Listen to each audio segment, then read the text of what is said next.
Welcome to Soul Searching. Our guest today is Eric Roth. Welcome, Eric. Hi, Nikki. Thank you very much for having me today. Yeah. Well, we just had a graduation of our Dale Carnegie leadership program. And I just realized today's actually the exact 1 year anniversary of the last time I was on Microsoft campus when we had to pivot to the pandemic. So I guess, oh my gosh, and I was sharing with you, starting this talk show around soul searching is, this time has really given us pause to think differently, maybe about ourselves, our lives, our families. So what would be something in this, 1 year anniversary that comes to mind for you that has been soul searching? It has been a very interesting year. The biggest thing for me was I have a 15-year-old, almost 16 boy that's been doing the remote schooling. And for a while, my wife is a paraprofessional and she was going on campus. And I was considered essential, so I was also going on campus. So we had our son at home alone trying to do schooling the previous semester for more than 50% of the time. This was a little bit, this was trying. So we had to go through after realizing he was having a lot of trouble adjusting.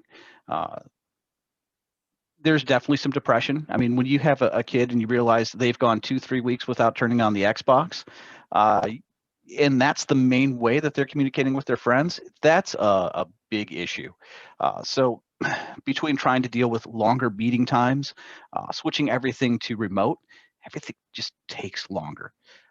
So not having enough time to spend with the family at home, being stretched off in a different room in the own home office. And when you're not there on site in odd hours, because really, if you're going to go on site, we had very strict protocols of who can be in, how many people in the space. Obviously, everyone's wearing a mask, cleaning protocols, ultraviolet sterilization, all sorts of things were going on. So it's been a very big adjustment.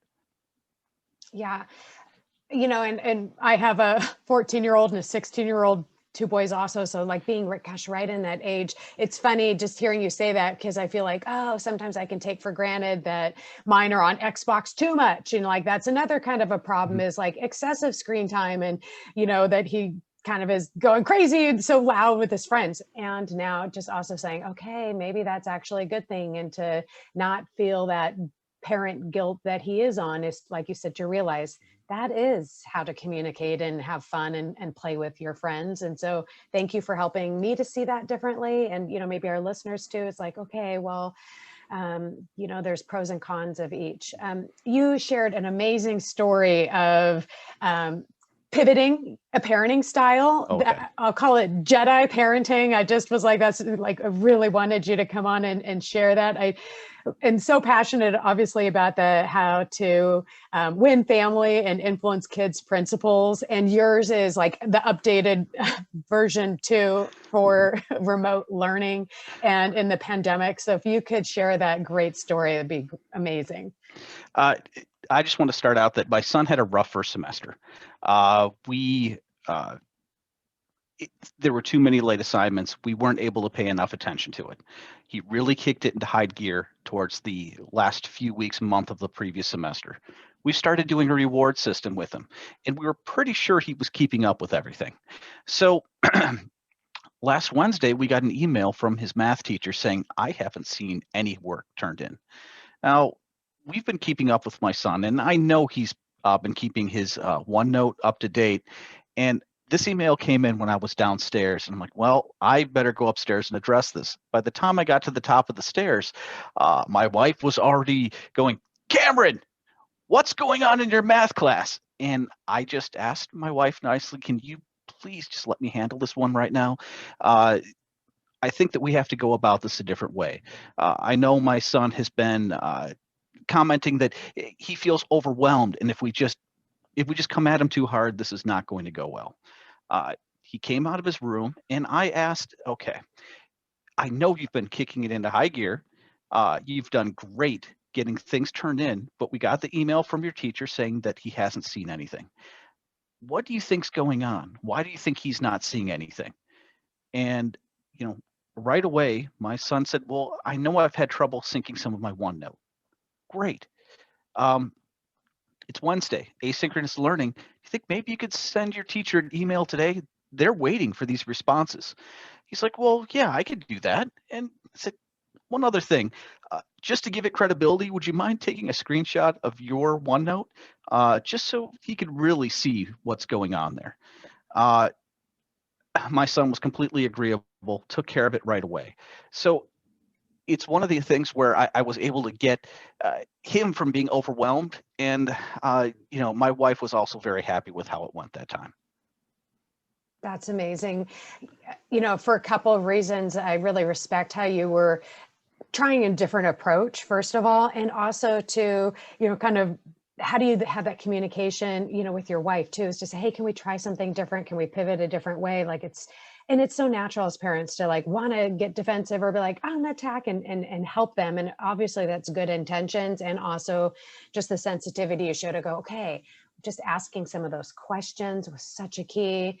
And, the other thing too is as you're dramatizing the idea, I love that idea of a screenshot, like that proof that it's been done. I think certainly for the teacher's point of view, but if you can also show Cameron and teach him hey, using some of that proof. I guess it reminds me one story that I'd had when my son was driving and he was, going to be visiting a friend. And so I said, text me as soon as you get there.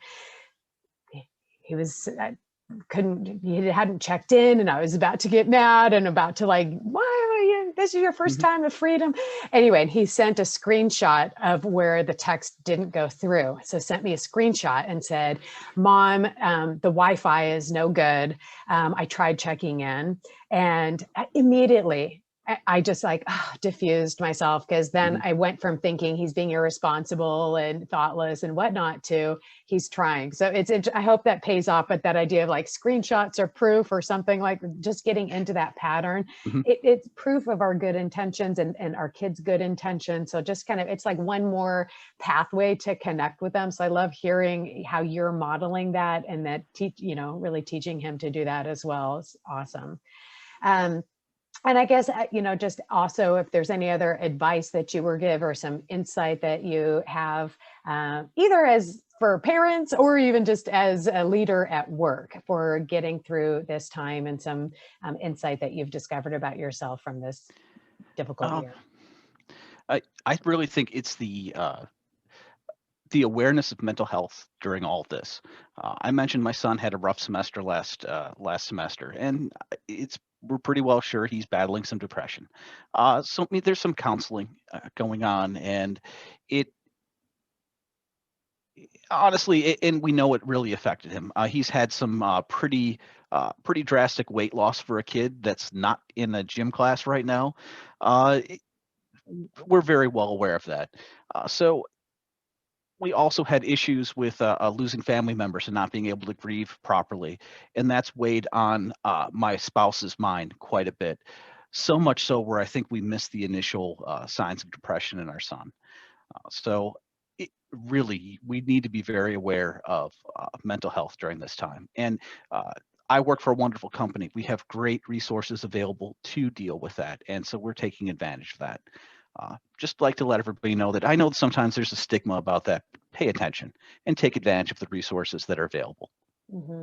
Well, thank you. I think a big piece of that is just shining the light on it and talking about it openly. We really respect that you're able to have this conversation, podcast and a talk show, being able to just be so authentic and real. That's one of the strengths you have as a leader. And, I'm sure our listeners really appreciate just being able to have such an authentic and real conversation. So thank you again for coming on, and some really good ideas for us. We're so grateful. Thanks, Eric. All right, great. Thank you, Nikki.